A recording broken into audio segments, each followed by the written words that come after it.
வணக்கம். இது ஹிந்தி சிபிஎஸ்சி தமிழ். இன்னைக்கு நம்ம லகு கதா லேக்கன் அதை பற்றின வீடியோ பார்க்கலாம் வாங்க. லகு கதா லேக்கன் சிறுகதை எழுதுதல் அப்படின்னா என்னன்னு பார்க்கலாம். லகு கதா கிசே கஹதே ஹை? லகு கதா சிறுகதை என்றால் என்ன? லகு கதா கா அர்த் கியா ஹை? லகு கதாவினுடைய அர்த்தம் என்ன? லகு கதா கி விசேஷதாய் அதனுடைய சிறப்புகள். லகு கதா லிக்தே சமய தியான் ரக்தே வாலி பாத்தே. இப்போ நம்ம அதை எழுதுகிறப்ப நம்ம கவனிக்க வேண்டிய விஷயங்கள். லகு கதா கா உதாரணம், ஒரு எக்ஸாம்பிளுக்கு ஒரு லகு கதாவை நான் உங்களுக்கு இதில் கொடுத்துருக்குறேன். இப்போ லகு கதானா என்னன்னு நம்ம பார்க்கலாம்.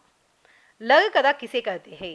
जब कोई लेखक कम से कम शब्दों में किसी विशेष बिंदु को मार्मिक कथन से प्रस्तुत करता है. இப்போ ஒரு எழுத்தாளர் ஒரு குறைவான சொற்களில் கம்சே கம் சப்தோமே குறைவான சொற்களில் ஒரு மனதை தொடுகின்ற வகையில் ஒரு கதையை பிரசன்டேஷன் கொடுக்கறது தான் தோ உஸ் ரச்சனாகோ அந்த படைப்பை தான் நாம் லகு கதா அப்படின்னு நம்ம சொல்கிறோம். कहते हैं. लघु कथा का अर्थ क्या है? लघु कथा அதில் ரெண்டு வார்த்தை இருக்கு பார்த்தீங்கன்னா, அதை பிரிச்சிங்கன்னா லகு ப்ளஸ் கதா அப்படின்னு வருது. லகு கா அர்த் ஹை, லகு அப்படின்னா என்னதுன்னா சோட்டா அப்படின்னு அர்த்தம், சிறியது. கதா கா அர்த் ஹை கதன், அப்போ அது ரெண்டும் சேர்ந்து சிறுகதை அப்படின்னு ஆகுது உங்களுக்கு, சோட்டா கதன். இப்போ அதனுடைய சிறுகதையின் லகு கதாக்கி விசேஷதாய், இப்போ இதனுடைய சிறப்புகள் என்னென்னு பார்க்கலாம். ஃபர்ஸ்ட் ஒன், லகு கதா ஆக்கார் மே சோட்டி ஹோத்தி ஹை. அப்போ சிறுகதைனா என்னது, நம்ம சின்னதாக எழுதணும் சிறுகதைனா. செகண்ட், ஏ கதாயிங் சிக்ஷா ஒரு மனோரஞ்சன் தோனோ ஹி பிரஸ்துத் கர்த்தி ஹை.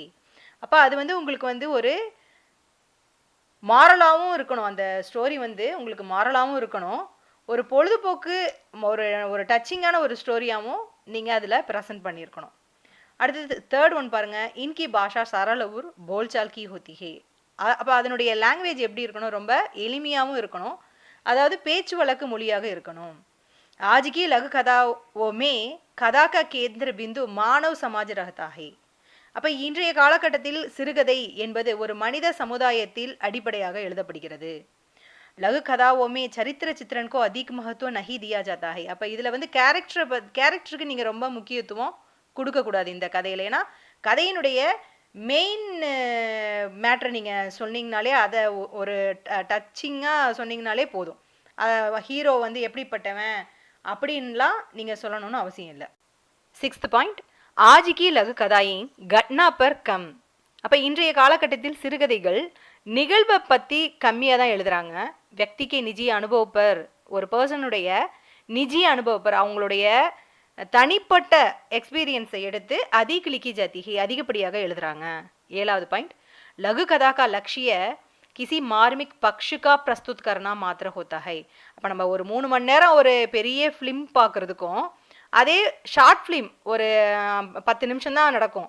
அப்போ அது அந்த 3 மணி நேரத்தில் பார்க்குற கதையை அந்த 10 நிமிஷத்தில் கொடுக்குற மாதிரி ஒரு அந்த படத்தை பார்க்குறப்ப நம்மளுக்கு ஒரு நல்ல ஒரு ஈர்க்கப்படுற மாதிரி இருக்கணும். அதுதான் மார்மிக் பக்ஷுக்கோ பிரஸ்துத் கர்னா மாத்திர ஹோத்தாகே, அதுதான் ஒரு குறிக்கோளாக இருக்கும் சிறுகதையினுடைய குறிக்கோளே.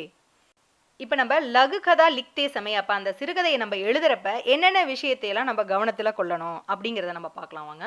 ஃபர்ஸ்ட் பாயிண்ட், சப்சே பஹலே லகு கதா கே ஷீர்ஷக் கோ படுகர் டீக் சே சமஜ்லே. இப்போ பார்த்தீங்கன்னா ஒவ்வொரு கொஸ்டின்ஸில் அந்த லகு கதாவினுடைய ஹெட்டிங் மட்டும் கொடுத்துருப்பாங்க, ஷீர்ஷக் மட்டும் கொடுத்துருப்பாங்க. அதை படிச்சுட்டு அதை புரிஞ்சுக்கிட்டு அந்த ஹெட்டிங்க்கு தகுந்த மாதிரி நம்ம எழுத ஸ்டார்ட் பண்ணணும். உஸ்கே பாத் ஹி லிக்னா சுரு கரே, அதுக்கப்புறம் எழுத ஸ்டார்ட் பண்ணணும். செகண்ட் பாயிண்ட் பாருங்கள், லகு கதா தி கயி ஷப்து சீமா சப்து சீமாமே லிக்கே. அவங்க கொடுக்கப்பட்டுள்ள அந்த சொல் வரம்பில் தான் நம்ம அந்த சிறுகதையை எழுதணும். ஷப்து சீமா கா பந்தன் நா தியாஹோ. இப்போ ஒருவேளை அந்த சொல் வரம்பு கொடுக்கப்படலைன்னா நீங்கள் ஒரு 100லேருந்து 120 வார்த்தைகள் வரைக்கும் எழுதணும். ஷப்தோமே லிக்னா சாயே. மூணாவது பாயிண்ட், கதா கி சுருவாத் ரோச்சக் டங்கு சே கர்னி சாயே. அப்போ நீங்கள் கதையை ஸ்டார்ட் பண்ணுற விதமே ரொம்ப சுவாரஸ்யமாக இருக்கணும். ரோச்சக் டங்கு சே.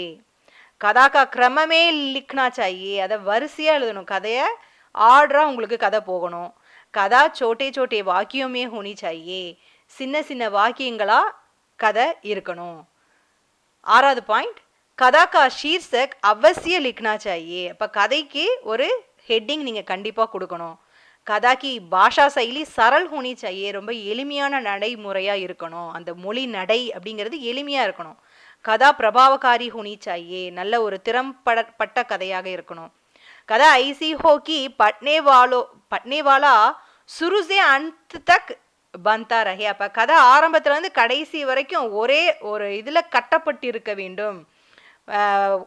அதாவது கதை வந்து ஸ்டார்டிங்கில் ஆரம்பித்து எண்டிங் வரைக்கும் அப்படியே கதை கரெக்டாக வரிசையாக போகணும் அப்படிங்கிறாங்க. இப்போ லகு கதாசே சம்பந்தித் பிரசன்ன நிம்ன பிரகார்சே பூஜை ஜாத்தி ஹே. அப்போ ஒரு எக்ஸாம்பிள் இது நம்ம क्वेश्चन நம்ம இப்போ பார்க்கலாம். இப்போ रूपरेखा के आधार पर लघु कहानियां के कुछ उदाहरण. இப்போ ஒரு ஃபர்ஸ்ட் உதாரணம் நம்ம பார்க்கலாம். दो भाई घर में अकेले, வீட்டில் 2 பசங்க தனியாக இருக்கிறாங்க.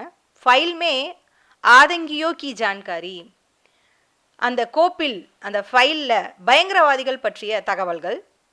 ஆதங்கியோ கா கர் மே குஸ்னா, வீட்டிற்குள் நுழைந்த பயங்கரவாதிகள். ஃபைல் டூட்னா, ஃபைலை கண்டுபிடிக்கிறாங்க. கமரே மே பந்த், அறையில் பூட்டப்படுகிறார்கள். ஆதங்கி கிரஃப்தார், பயங்கரவாதிகள் கைது அப்படின்னு உங்களுக்கு இந்த மாதிரி ஒவ்வொரு இதாக வாக்கியமாக கொடுத்துட்றாங்க. இப்போ இது நீங்கள் வந்து ஒரு நீங்கள் கதையாக நீங்கள் சிறு கதையாக எழுதணும், லகு கதாவாக நீங்கள் எழுதணும். இப்போ நம்ம அதுக்கு ஒரு ஹெட்டிங் பார்த்திங்கன்னா சதுர் அர்ஜுன், ஒரு புத்திசாலியான அர்ஜுன் அப்படின்னு நம்ம ஆரம்பிக்கிறோம். ஏக் தின் அர்ஜுன் அவர் உஸ்கா சோட்டா பாயி கரண் தோனோ கர் மே அகேலே தே. அப்போ ஒரு நாள் அர்ஜுனும் அவனோட தம்பி கரனும் 2 பேரும் வீட்டில் தனியாக இருக்கிறாங்க. மோஸ்ட் ஆஃப் உங்களுக்கு கதை வந்து பாஸ்ட் டென்ஸில் தான் இருக்கும். உன்கே பிதாஜி ஏக் புலிஸ் அதிகாரி தே, அவங்க அப்பா ஒரு போலீஸ் அதிகாரி. வே ஏக் லால் ரங்கு கி ஃபைல் கர் லாயே தே, அப்போ அவர் ஒரு சிகப்பு ஃபைலை வீட்டுக்கு எடுத்துகிட்டு வந்திருந்தாரு. உஸ்மே சபி குக்யாத் ஆதங்கவாதியோ கே பாரேமே ஜான்காரி தி, அப்போ அதில் அனைத்து மோசமான பயங்கரவாதிகள் பற்றிய விவரங்கள் தகவல்கள் இருந்தன. அர்ஜுன் ஜான்தா தா कि पापा ने वह फाइल एक अलमारी में सुरक्षित रखी हुई है. அப்போ அர்ஜுனுக்கு தெரியும், ஜான்தாத்தா தெரியும், பாப்பா மீன்ஸ் அப்பா, அந்த ஃபைலை ஒரு அலமாரியில் பத்திரமா வச்சுருந்தாரு அப்படின்னு. அர்ஜுன் அவர் கரண் கேல் ரஹே தே, அர்ஜுனும் கரனும் விளையாண்டுட்டு இருந்தாங்க. தபி தோ ஆதங்கவாதி உன்கே கர் மே குஸ் ஆயே, அப்போ ஒரு 2 பயங்கரவாதிங்க அவங்க வீட்டுக்குள்ளார வராங்க. அவர் போலே கேட்குறாங்க, லால் ஃபைல் கஹாங் ஹே, அந்த சிவப்பு ஃபைல் எங்கே. அர்ஜுன் படா சாலக்தா, அர்ஜுன் ரொம்ப மிகவும் ஒரு புத்திசாலியான பையன். வஹு போலா, அவன் சொன்னான், ஷயன் கக்ஷா கி அலமாரி மே ஊப்பர் ரக்கி கயி ஹை, இப்போ பெட்ரூமில் அந்த அலமாரியில் மேலே வச்சுருக்குறோம் அப்படின்னு. மை வஹாங் தக் நஹி பहुंच சக்தா, என்னையால் அது வரைக்கும் எனக்கு எட்டாது அப்படிங்கிற மாதிரி சொல்கிறோம். அங்கே அது வரைக்கும் என்னையால் போக முடியாது. இப்போ தோனோ ஆதங்கவாதி லால் ஃபைல்கோ ஹாசில் கர்னே கேலியே, ஹாசில் மீன்ஸ் அதை எடுப்பதற்காக பெறுவதற்காக, பிராப்த் கர்னே கேலியே கூட நீங்கள் இந்த இடத்துல போட்டுக்கலாம். ஹாசில் கர்னே கேலியே உசே கமரே மே கையே, அப்போ அந்த ரூமுக்கு போகிறாங்க. ஜப்வே அலமாரி மே ஃபைல் டூட் ரஹே தே, அப்போ அங்கே போய் அலமாரியில் தேடுறாங்க மேலே ஏறி. தப் அர்ஜுன் நே, அப்போ அர்ஜுன் தீரே சே மெதுவாக வந்து உஸ் கமரேக்கா தர்வாஜா, அந்த ரூம்னுடைய கதவை பாஹர் சே பந்த் கருதியா, வெளிப்பக்கமாக பூட்டிடுறான். அவர் பிதாஜி கோ பி ஃபோன் கருதியா, அவங்க அப்பாவுக்கும் ஃபோன் பண்ணிடுறான்.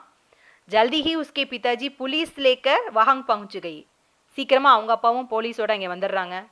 दोनों आतंकवादियों को गिरफ्तार कर लिया गया, அப்போ 2 பயங்கரவாதிகளையும் அவங்க அரெஸ்ட் பண்ணுறாங்க, கைதி பண்ணுறாங்க.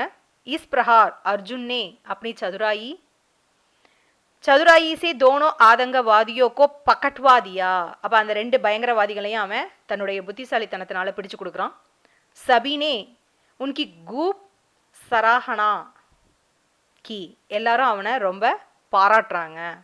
சராஹனா கி, சராஹனானா பாராட்டுறது. அப்போ அந்த மாதிரி உங்களுக்கு கதை பார்த்தீங்கன்னா அவங்க கொடுத்துருந்தாங்க. ஃபஸ்ட்டு என்ன கொடுத்துருந்தாங்க, 2 பசங்க பாய் சகோதரர்கள் வீட்டில் தனியாக இருந்தாங்க. ஃபைல் வந்து பயங்கரவாதிகளை அந்த அவங்களுடைய தகவல்கள் நிரம்பிய ஃபைலு. அப்போ அந்த பயங்கரவாதிகள் வீட்டுக்கு வராங்க, ஃபைலை தேடுறாங்க, ரூமில் பூட்டப்படுறாங்க, கைதி பண்ணுறாங்க, கைதி ஆகுறாங்க, அரெஸ்ட் பண்ணப்படுறாங்க. அப்போ அதை வச்சு நீங்கள் இந்த மாதிரி ஒரு சின்ன அழகான ஒரு லகு கதன் நீங்கள் அழகாக எழுதிடலாம். இந்த மாதிரி நான் உங்களுக்கு இன்னும் நிறையா எக்ஸாம்பிள்ஸ் நான் உங்களுக்கு போடுறேன். இந்த வீடியோ உங்களுக்கு பிடிச்சிருந்துச்சுன்னா மறக்காமல் லைக் பண்ணுங்கள், சப்ஸ்கிரைப் பண்ணுங்கள், மறக்காமல் பெல் பட்டன் கிளிக் பண்ணுங்கள். உங்கள் ஃப்ரெண்ட்ஸுக்கும் இந்த வீடியோ பற்றி ஷேர் பண்ணுங்கள். நன்றி, வணக்கம்.